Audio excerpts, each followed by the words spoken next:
Hello everyone, welcome to my channel. Now in this lecture, we will discuss the solution of SET 2019, that is MH SET, Maharashtra SET 2019.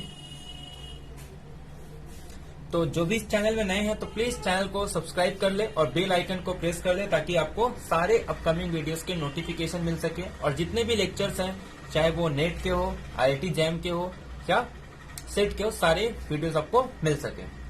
तो मैंने काफी video upload किए हैं 60 day challenge के अंदर, वहां more than 52 videos है, तो वहां पे आप जाके आपको नंबर ऑफ क्वेश्चंस मिलेंगे। तो आप 60 डे चैलेंज को विजिट कर सकते हैं और उसमें आपको अगर पीडीएफ चाहिए तो उसके लिए भी आप मुझे नंबर पे मैसेज कर सकते हो, मैं आपको पीडीएफ दे दूंगा और वहां से आप उसका सॉल्यूशन यूट्यूब से देख सकते हैं। तो काफी मोर देन 600 to 700 क्वेश्चंस मैंने उसके सॉल्यूशन कराए हैं 60 डे चैलेंज में, जो काफी यूजफुल होगा।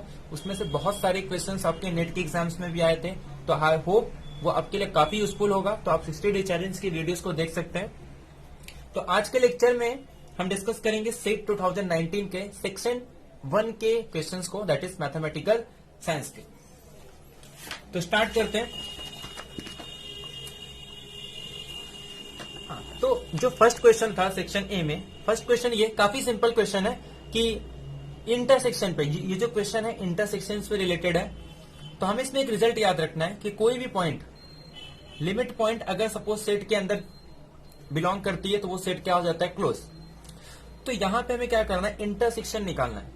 तो इंटरसेक्शन हम क्या करेंगे, जब उस पर लिमिट अप्लाई करेंगे, अगर वो सेट क्लोज है तब तो लिमिट पॉइंट उसके अंदर कंटेन करेगा, बट अगर वो सेट क्लोज नहीं है दैट मीन्स वो लिमिट पॉइंट सेट के अंदर नहीं कंटेन करेगी। कुछ उसी बेस पे ये क्वेश्चन है।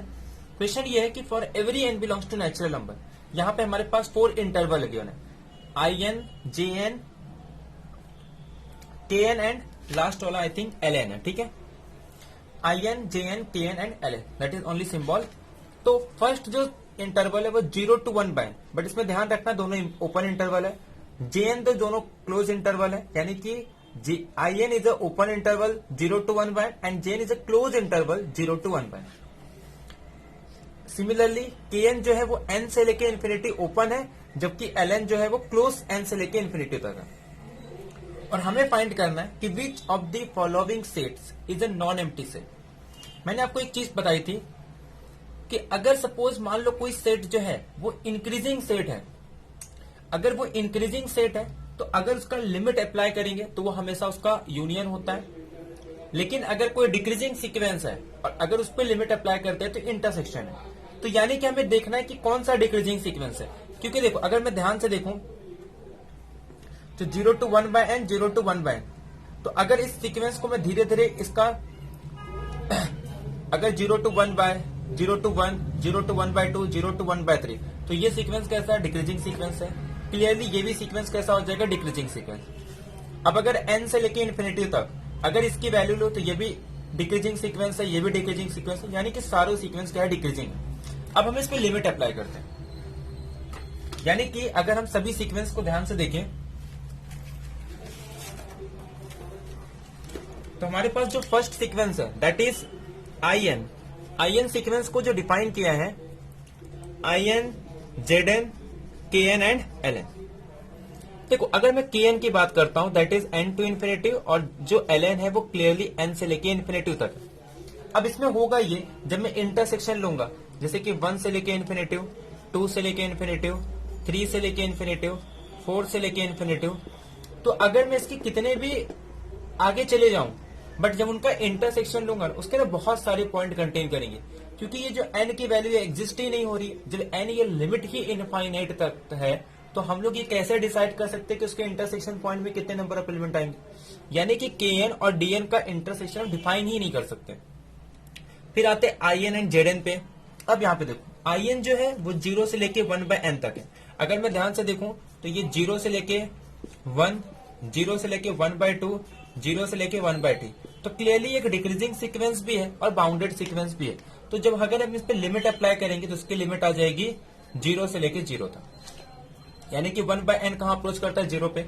बट ये जो सेट है ओपन इंटरवल है, यानी कि जो उसका इंटरसेक्शन पॉइंट होगा वो आ जाएगा 0, बट ये इंटरसेक्शन पॉइंट IN के अंदर कंटेन ही नहीं कर रहा है, तो देयरफॉर IN ऑप्शन क्या हो जाएगा, रॉन्ग। अब आते हैं जेडन। जेडन भी सेम सेट है, बट यहाँ पे जो जीरो है वो इंक्लूड कर रहा है, यानी कि ये जो जीरो है ये हमारे जेडन के अंदर कंटेन करेगा। अब क्वेश्चन में ये पूछा है कि विच of the following sets is a non empty, यानी कि किसका इंटरसेक्शन नॉन एम्प्टी होगा। अब देखो ये तो डिफाइन ही नहीं हो रहा है, तो ये तो बात ही खत्म, क्योंकि मैं ऐसे पॉइंट लेते जाऊंगा उसका इंटरसेक्शन कभी कुछ मिलेगा ही। तो आईएन में जीरो है बट वो सेट के अंदर नहीं है, तो बचा कौन सा, जेडन। तो जेडन ही एक ऐसा सेट है जिनका जब हम इंटरसेक्शन लेंगे वो जीरो आ रहा है और वो जीरो सेट के अंदर इंक्लूड कर रहा है, यानी कि जब हम जेडन का इंटरसेक्शन लेंगे तो वो क्या आएगा, zero which is non empty, क्योंकि नॉन एम्प्टी के अंदर भी एक एलिमेंट है दैट इज जीरो। ये कैसा सेट है, सिंगलटन सेट है, that is ZN is a non empty. तो काफी सिंपल क्वेश्चन था। तो इससे हमें ये पता चल गया कि जो हमारा ऑप्शन नंबर कौन सा करेक्ट है इसमें से, ऑप्शन नंबर बी करेक्ट है, बाकी A C D option wrong हो गया। अब क्वेश्चन नंबर सेकंड देखते हैं। क्वेश्चन नंबर सेकंड ये कह रहा है कि एफ ऑफ एक्स को डिफाइन किया है, the f of x y define as कि mod of sine x minus sine y for every x y belongs to real number, then which of the following is true. That is कि क्या f of x y less than mod x होगा, या f of x y less than mod x minus y है, या फिर f of x y is non zero for every x is not is equal to y, और f of x y is greater than mod y for every x y. अब देखो, एक तो ये question direct result based पे है, second हम इसे क्या कर सकते हैं, काउंटर एग्जाम्पल की मदद से इसको डिस्प्रूव कर सकते हैं। अब अगर मैं ध्यान से समझू इस क्वेश्चन को, तो हमारे पास एफ ऑफ एक्स को डिफाइन किया है सॉरी, एफ ऑफ एक्स को डिफाइन किया है यहां पे sine x minus sine y for every x y, ठीक है। इस तरीके से डिफाइन किया है कि for every x y f of x y is equal to sine x minus sine y, इस तरीके से फंक्शन को डिफाइन किया है। तो जो फर्स्ट ऑप्शन है, फर्स्ट ऑप्शन में ये कह रहा है कि जो एफ ऑफ एक्स वाई की वैल्यू है, कि जो एफ ऑफ एक्स वाई की वैल्यू है, the value of f of x y is less than mod x. अब क्या करेंगे, इसके लिए काउंटर एग्जांपल दे देंगे। फॉर एग्जांपल एक्स के प्लेस पे मैं अगर 0 पुट कर दूं और वाई के प्लेस पे पाई बाय 2 पुट कर दूं, then f of x y को जो डिफाइन किया है वो साइन एक्स यानी कि sine 0 minus sine pi by 2। अब साइन 0 तो 0, साइन पाई बाय 2 की वैल्यू क्या हो जाएगी 1, दैट इज मॉड माइनस 1, ये किसके इक्वल हो जाएगा 1। तो क्या ये लेस देन मॉड एक्स है, यानी कि 0, क्योंकि एक्स को क्या लिया हमने 0।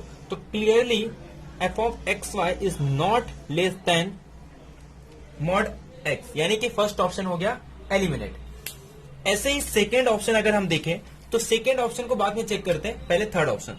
थर्ड ऑप्शन ये कह रहा है कि f of x y is non zero for every x is not is equal to y. अब ये भी ट्रू नहीं है, जैसे फॉर एग्जाम्पल एक्स के प्लेस पे मैं अगर सपोज 0 ले लूं और वाई के प्लेस पे पाई ले लूं, तो एफ ऑफ एक्स वाई की जो वैल्यू होगी that is sine 0 minus sine pi. Sine 0 कितना है 0, साइन पाई 0 कितना है 0, but 0 is not is equal to pi, that is x is not is equal to pi, but still f of xy is 0. So therefore we say that it is not true that कि if x is not is equal to pi, it doesn't mean that कि f of xy is non-zero. Means अगर f xy equal नहीं है तो ये imply नहीं करता है कि f of xy भी नॉन जीरो होगा, क्योंकि हमारे पास we have a counter example for this f of xy is 0, but still x is not is equal to 1. तो देयरफॉर हमारा थर्ड ऑप्शन भी एलिमिनेट हो गया। सिमिलरली हम ऑप्शन 4 को भी एलिमिनेट कर सकते हैं। अब ऑप्शन 4 के लिए भी एक एग्जांपल ले लेंगे। तो अब ध्यान से देखो, फोर्थ ऑप्शन ये कह रहा है कि f of x y is greater than is equal to mod y. This is the statement for every x y, यानी कि अगर मैं कोई भी एक्स वाई चूज करता हूं for every x and y, f of x y is greater than y. ये हमारे पास रिजल्ट है। अब इसके लिए एक एग्जांपल ले लेते हैं कि f of x y is not is equal to mod y. तो इसके लिए क्या करेंगे, सपोज फॉर एग्जांपल एक्स के प्लेस पे फिर से 0 पुट कर देते हैं और वाई के प्लेस पे सपोज क्या पुट करे कि ये ग्रेटर देन बोला ना, तो इसको लेस देन लेते हैं, ठीक है। तो एक काम करते हैं, फिर से इसको पाई बाय 2 ले लेते हैं। अब इससे होगा क्या, देखो पाई बाय 2 की वैल्यू कितनी है 3.14, अगर उसको 2 से डिवाइड करेंगे तो वो कुछ 1.67 आ जाएगा।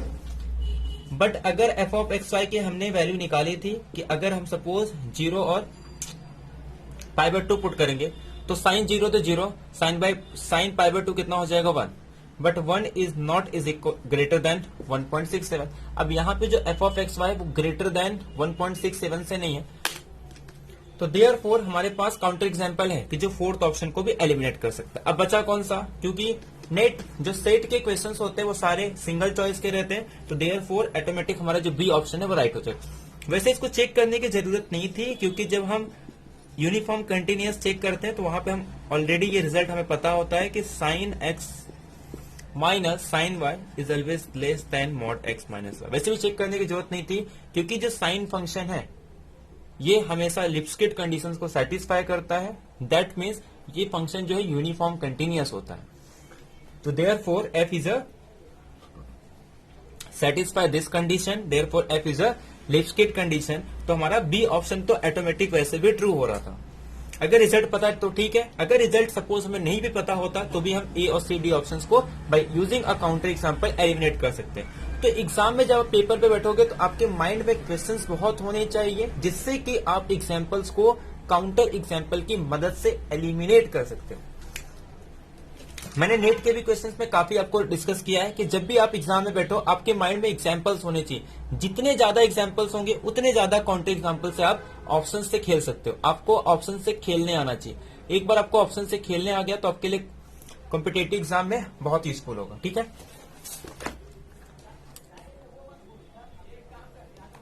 तो देखो तो देयरफॉर हमारा जो बी ऑप्शन है करेक्ट, बाकी A C D option wrong है। अब क्वेश्चन नंबर 3 देखो, क्वेश्चन नंबर 3 क्या कह रहा है, लिमिट सुप्रीमम पूछा है, यानी कि limit superior of this sequence -2 2 -3/2 3/2 -4/3 4/3। अब ये एकदम सिंपल क्वेश्चन है, यानी कि इवन के लिए ऑड के लिए सेम आ रहा है। तो मैं अगर एक सिंपल सीक्वेंस बनाऊं जैसे कि -2 -3/2 -4/3, ये ऐसा सीक्वेंस जा रहा है। फिर उसके बाद 2 3/2 4/3 इस तरीके से सीक्वेंस आ रहा है। अब ये n इज ऑड के लिए है, ये n इज इवन के लिए है। अगर मैं सपोज इसी सीक्वेंस को डिफाइन करूं, सपोज मैं ऑड इवन भूल जाऊं और इस सीक्वेंस को डिफाइन करूं, तो ये मेरे पास इस तरीके से सीक्वेंस आ जाएगा। क्योंकि जो भी सीक्वेंस है उल्टा हो जाएगा n+1/n, और इसी सीक्वेंस को डिफाइन करूं तो ये n+1/n है। n is odd and n is even. Sorry, यहां पे n ऑड इवन नहीं, मैं सिर्फ सिंपली डिफाइन कर रहा हूं कि मतलब ऑड के लिए कुछ इस तरीके का फंक्शन है, इवन के लिए कुछ इस तरीके का फंक्शन है। ठीक है, तो अगर मैं सुप्रीमम वैल्यू की फाइंड करूं तो लिमिट अप्लाई कर दूंगा तो ये -1 आ जाएगा, ये 1।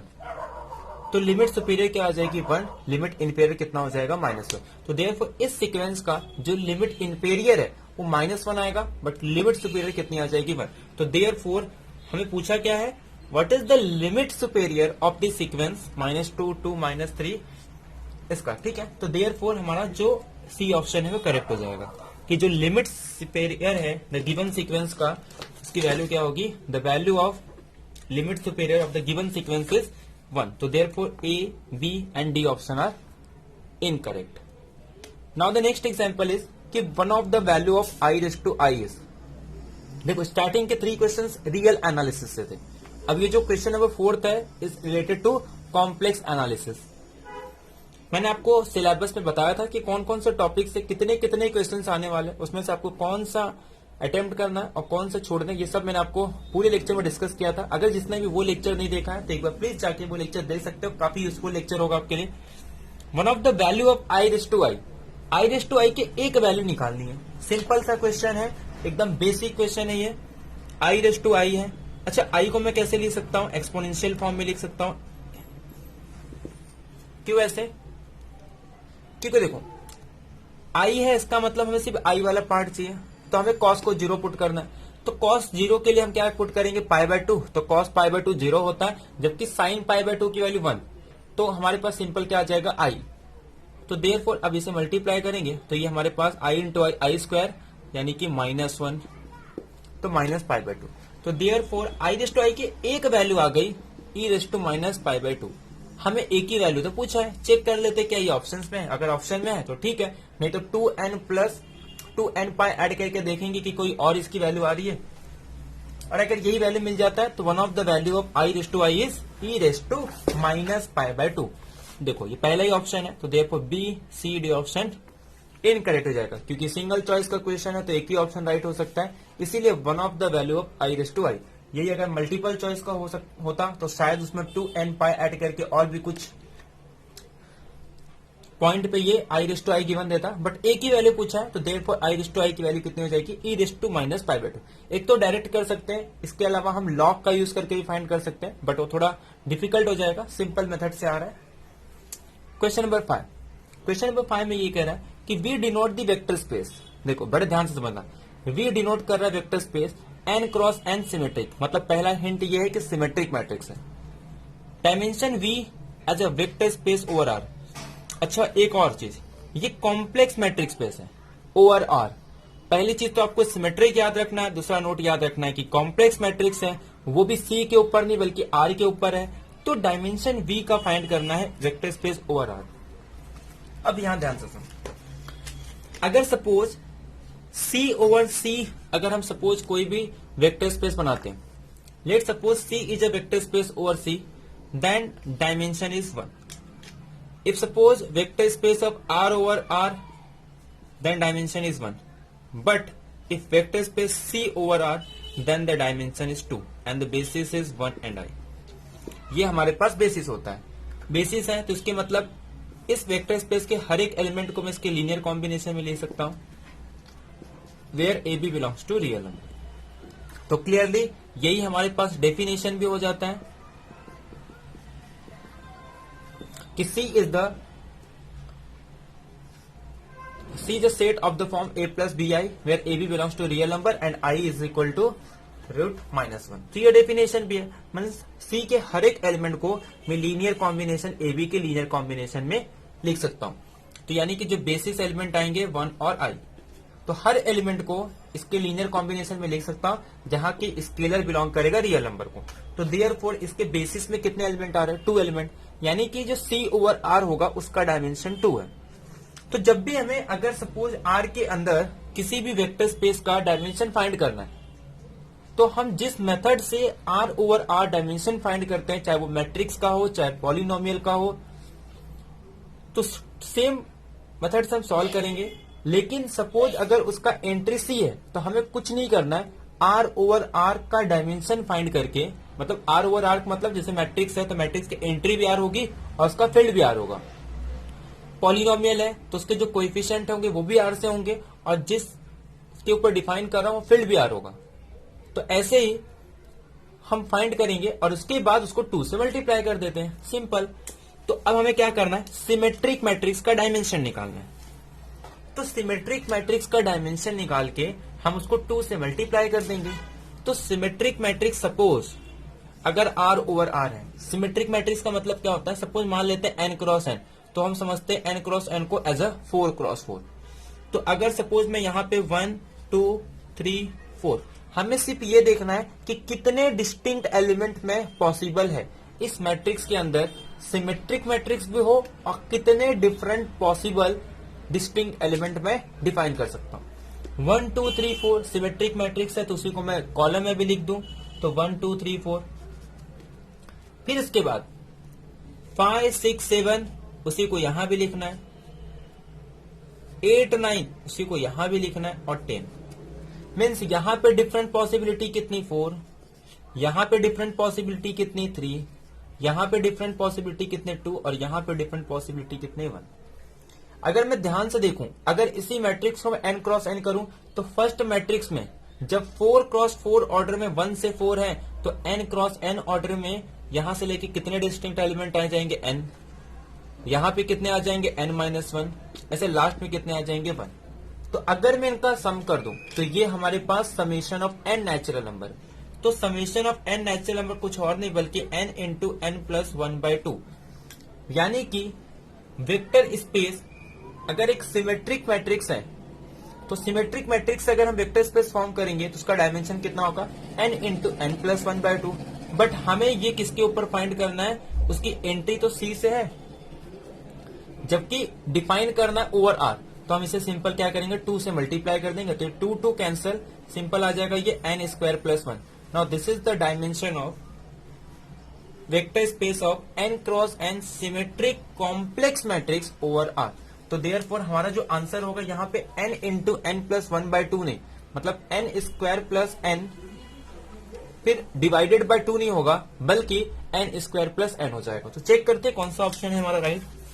तो मिस्टेक नहीं करना, हमें थोड़ा ध्यान से पढ़ना है कि कॉम्प्लेक्स पूछा है या रियल पूछा है, नहीं तो यहीं पे कंफ्यूजन हो जाता है कि R ओवर R पूछा तब तो ठीक है, बट यहाँ पे एंट्री कॉम्प्लेक्स से है और जो पूछा है वो R पे पूछा है। तो therefore n square plus n right हो जाएगा, बाकी A option, B option and D option है रॉन्ग।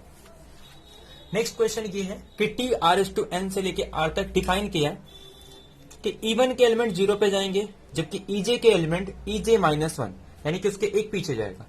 सिंपल ये कह रहा है कि स्टैंडर्ड बेसिस है, बात खत्म हो गया। अब इसमें पूछा है कि टी नॉन लीनियर है, टी आइडम पोटेंट है, कर्नल टी 0 होगा और टी नील पोटेंट है।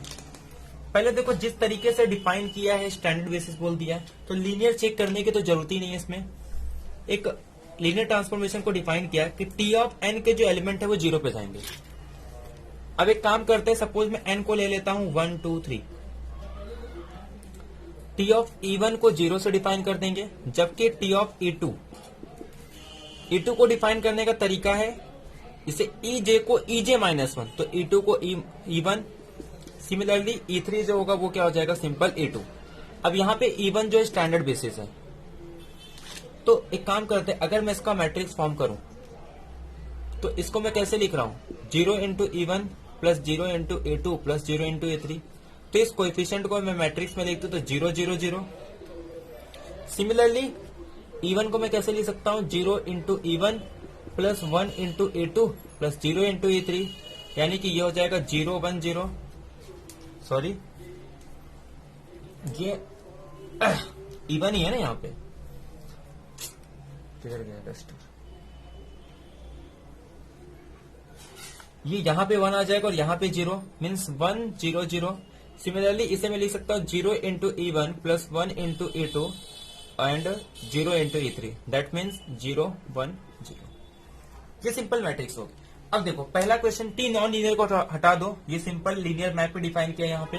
सेकंड पूछा है कि टी आइडम पोटेंट है, तो एक काम करेंगे, इस मैट्रिक्स का हम क्या फाइंड कर देंगे, स्क्वायर। अगर सपोज ये ए है और इस मैट्रिक्स का अगर मैं ए स्क्वायर फाइंड करूं तो ए स्क्वायर क्या होगा इस मैट्रिक्स का, देखो ये मिडल वाला एंट्री है तो मतलब ये 0 सिर्फ लास्ट में 1 आएगा, 0 0 1। बाकी इसमें लास्ट में है तो लास्ट में सब 0, मीन्स ये भी 0 ये भी 0, सारे एलिमेंट 0। तो ए सेकेंड कह रहा है कि जो कर्नल टी है वो 0 एंट्री होगा। कर्नल टी 0 मतलब कि 1 1 मैप होगा, यानी कि मैट्रिक्स के पास एक ही ऐसे वेक्टर होंगे जो 0 पे जाएंगे, मतलब नहीं सारे के सारे वेक्टर क्या जा रहे हैं 0 पे, बट यहाँ पे तो सिर्फ एक ही रो है जो 0 के पास जा रहा है, यानी कि जो कर्नल टी के डायमेंशन है वो 2 है, 0 एलिमेंट नहीं। तो देयरफॉर कर्नल टी 0 नहीं है, मीन्स 1 1 फंक्शन नहीं है ये। थर्ड पूछ रहा है कि टी नील पोटेंट है, तो क्लियरली टी नील पोटेंट होगा, क्योंकि अगर इसका मैं लास्ट टाइम फिर से ए क्यूब करूं तो ए क्यूब हमारे पास 0 आ जाएगा, that is A is a nilpotent matrix, और we say that matrix associated with T. तो जो टी है वो आइडम नील पोटेंट हो जाएगा एंड नील पोटेंसी इज 3, क्योंकि अगर इसे मैं अगर एक और बार इस पे ए अप्लाई करूं तो ये देखो ये लास्ट एंट्री है, तो लास्ट एंट्री में सारे क्या है 0, तो therefore a cube is equal to 0। तो देयरफॉर ये जो मैट्रिक्स है ये कैसा मैट्रिक्स हो जाएगा, या फिर जो ये लीनियर ट्रांसफॉर्मेशन है इसे हम कह सकते हैं कि लीनियर ट्रांसफॉर्मेशन है which is nilpotent. Linear तो है, लीनियर तो मुझे नहीं लगता इसको चेक करने की जरूरत है इसमें। तो therefore A b c option wrong, only option d is correct. अब देखो ये 2 क्वेश्चन लीनियर अलजेब्रा से थे, यानी कि अब तक जो हमने 6 क्वेश्चन डिस्कस किए हैं, स्टार्टिंग के 3 क्वेश्चन रियल से थे, एक क्वेश्चन 1 क्वेश्चन कहां से थे, कॉम्प्लेक्स एनालिसिस से, and 2 question from linear algebra.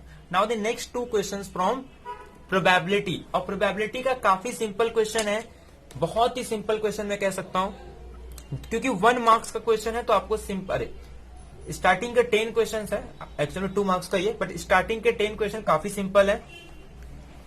अब देखो क्वेश्चन में ये पूछ रहा है अ कॉइन इज अ बायस। बायस का मतलब ये होता है कि दोनों की प्रोबेबिलिटी 50-50% नहीं है। So that the head is a twice as a likely to occur as a tail, यानी कि टेल की पॉसिबिलिटी जितनी भी होगी उसका डबल हेड की पॉसिबिलिटी है। अगर कॉइन को मैं टॉस करूं 4 times, what is the probability of getting 2 tails and 2 head, तो 2 टेल और 2 हेड आने के कितने चांसेस होंगे। अब देखो बड़े ध्यान से समझना, क्वेश्चन काफी अच्छा है, सिंपल है, पर थोड़ा अंडरस्टैंडिंग वाला क्वेश्चन। कह रहा है कि प्रोबेबिलिटी जो है हेड के 2/3 है। अगर सपोज इसकी प्रोबेबिलिटी 1 है तो इसकी प्रोबेबिलिटी 2 है। मीन्स क्वेश्चन में क्या था कि a coin is biased so that head is a twice as likely to occur as a tail. मतलब अगर 3 में से 1 पॉसिबिलिटी किसकी है, टेल की, तो 2 पॉसिबिलिटी कितनी हो जाएगी, हेड की। अब हमें क्या पूछा है कि 4 टाइम कॉइन को टॉस करना। अगर मैं एक कॉइन को 4 टाइम टॉस करूं तो उसमें 2 हेड और 2 टेल आने की पॉसिबिलिटी कितनी है। तो देखो मैं इस तरीके से अरेंज कर सकता हूं, 2 हेड 2 टेल, 2 हेड, फिर उसके बाद टोटल 6 एलिमेंट आते हैं। कैसे, एक बार टी को साथ साथ में रिप्लेस करूंगा, मतलब TTH, उसके बाद TTHH। अभी मैंने क्या किया, सारे TT और TT को साथ में रखे। अब क्या करूंगा, सारे TT को अलग रखूंगा, मतलब एक T को यहां, एक T को यहां, फिर इसके एक T को यहां, एक T को यहां, उसके बाद एक T HH। तो टोटल कितने हो गए, टोटल 6 पॉसिबिलिटी हो गए। यानी कि जब मुझे प्रोबेबिलिटी फाइंड करना होगा कि जैसे फॉर एग्जांपल इस टाइप के एलिमेंट के कि 2 हेड और 2 टेल, तो टोटल ऐसे कितने हो जाएंगे, प्रोबेबिलिटी मुझे फाइंड करनी होगी, HH TT ऐसे सबकी फाइंड करनी होगी। तो एक काम करते हैं, मैं उसको 6 से मल्टीप्लाई कर देता हूं क्योंकि सबको ऐड करना है। तो 6 इंटू, अब हेड की प्रोबेबिलिटी कितनी है, 2/3 इंटू, फिर उसके बाद हेड की प्रोबेबिलिटी कितनी है, 2/3, ऐसे टेल की 1/3 1/3। अब ध्यान से देखो, 3 1 जा, 3 2 जा, तो यहां पे 2 2 2 यानी कि 8 और अपॉन में 27, यानी कि जो टोटल प्रोबेबिलिटी होगी कि हमारे पास 2 हेड होंगे और 2 टेल होंगे, इसकी प्रोबेबिलिटी कितनी है, 8/27। तो काफी सिंपल क्वेश्चन था। तो देयरफॉर जो ऑप्शन नंबर हमारा बी है वो करेक्ट हो जाएगा। That is the probability of getting 2 tails and 2 head is 8/27. So therefore the option number B is correct and the option A, C, D options are wrong. Now the next question, which is very simple and which is related to probability, that is suppose A and B are a mutually exclusive event having a probability of A is equal to 0.25 and the probability of B is equal to 0.35, then what is the probability that A occurs but B does not occurs? Means simple कहने का मतलब ये है कि एक ही hint पता होना चाहिए कि म्यूचुअली एक्सक्लूसिव इवेंट क्या होता है। ए और बी इवेंट को म्यूचुअली एक्सक्लूसिव इवेंट तब कहेंगे जब ये दोनों इवेंट आपस में डिसजॉइंट होंगे। That is A and B are a mutually exclusive event, that means the intersection of A and B is empty. अब क्वेश्चन क्या पूछा है कि probability of A occurs but B does not, means probability of A minus B. अब probability of A minus B find करना है तो probability of A में से प्रोबेबिलिटी ए इंटरसेक्शन बी को माइनस कर देंगे, तो that is probability of A minus probability of empty set. A की प्रोबेबिलिटी गिवन है 0.25 और एम्प्टी सेट इसे हम इम्पॉसिबल इवेंट कहते हैं जिसकी प्रोबेबिलिटी 0। तो therefore the probability of A occurs but b not is 0.25, यानी कि ए की प्रोबेबिलिटी और बी की probability of A minus b, that is a occurs but B does not, कितना हो जाएगा 0.25। मतलब काफी सिंपल क्वेश्चन है, 11th-12th लेवल का क्वेश्चन है ये, जो कि 11th में रहता है। मतलब बहुत ही सिंपल क्वेश्चन है जो कि सेट में पूछा गया था 2 मार्क्स के लिए। यानी कि जो हमारा ऑप्शन नंबर, ध्यान से देखिए, तो हमारा ऑप्शन बी करेक्ट हो जाएगा, बाकी A C D option wrong. Now the next question from LPP, that is linear programming problem. और इस क्वेश्चन में हमको कुछ फाइंड भी नहीं करना, ना तो हमको फिजिबल रीजन फाइंड करना है, ना ही हमको यहाँ पे मतलब ऑप्शन चेक करके डायरेक्ट बताना है। ग्राफ दिया हुआ है, एक फिजिबल सॉल्यूशन गिवन है, मतलब ये फिजिबल रीजन है, ये कॉर्नर पॉइंट दिए हैं, यहाँ पे 4 ऑप्शन है, चेक करना है कि किस पे मैक्सिमम होगी। एक काम करेंगे, सारी वैल्यू पुट कर देंगे। मीन्स क्या करना है हमें, 1 और 7 को पुट करना है, 3 और 4 को पुट करना है, 3 को पुट करना है और 3 और 5 को पुट करना है। तो पुट करते एक करके हमारे पास जो ऑब्जेक्टिव फंक्शन है that is z is equal to 2x1 plus x2 minus 12, ये हमारे पास एक ऑब्जेक्टिव फंक्शन है। फर्स्ट पॉइंट कह रहा है कि x1 को 1 पुट करेंगे, x2 को 7 पुट करेंगे, फिर कह रहा है कि x1 को 3 पुट करेंगे, x2 को 4 पुट करेंगे, 3 3 3 एंड 5। अगर 1 7 पुट करेंगे तो 2 1 जा 2 प्लस 9 माइनस 12 यानी कि -3। 3 पुट करेंगे तो 3 2 जा 6 प्लस 4 2 यानी कि -2।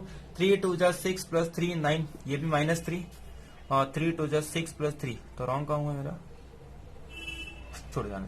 3 2 जा 6 प्लस 5 11 यानी कि माइनस। अब ध्यान से देखो, मिनिमम वैल्यू पूछा है तो ये तो ऐसे भी हट गया। अब ये -1 -2 -1 मीन्स आंसर तो हमारा ये आना चाहिए, क्योंकि हमें पूछा क्या है कि मैक्सिमम किस पे होगा, तो मैक्सिमम तो -1 ही है, क्योंकि निगेटिव में जितनी वैल्यू छोटी उतना मैक्सिमम।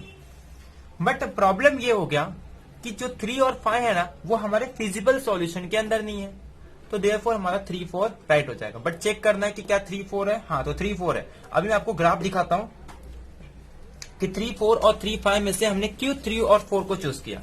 तो ये इंपॉर्टेंट था, इसमें डायरेक्ट वैल्यू तो पुट करना था बट हमें फिजिबल रीजन भी गिवन है। अगर मैं 3 और 5 की बात करूं तो ये कुछ यहां आ रहा है, तो वो हमारे फिजिबल सॉल्यूशन के अंदर या फिर ये कह सकते हैं कि फिजिबल रीजन के अंदर नहीं है। देयरफॉर हमारा डी ऑप्शन रॉन्ग हो जाएगा, क्योंकि 3 और 5 नहीं कर रहा है। अब चेक करते हैं 3 4, देखो ये 3 और ये 4, ये कॉर्नर पॉइंट आ रहा है, फिजिबल रीजन कॉर्नर पॉइंट पे हमारी मैक्सिमा मिनिमम एग्जिस्ट करती है, देखो बी ऑप्शन रॉन्ग। बाकी ए सी जो है वो मिनिमम वैल्यू नहीं दे, मैक्सिमम वैल्यू नहीं दे रहा, मिनिमम दे रहा, तो ए और सी ऑप्शन रॉन्ग हो जाएंगे, बी ऑप्शन करें। बाकी 10 क्वेश्चन ये तो सिंपल स्टेटमेंट है, इसमें कुछ नहीं करना है, इसका ऑप्शन 3 करेक्ट है। ये कह रहा है कि अगर ऑप्टिमल सॉल्यूशन मान लो एग्जिस्ट हो जाता है तो हमेशा एक ऐसी कॉर्नर होती है जहां पे हमारा फिजिबल सॉल्यूशन होता है।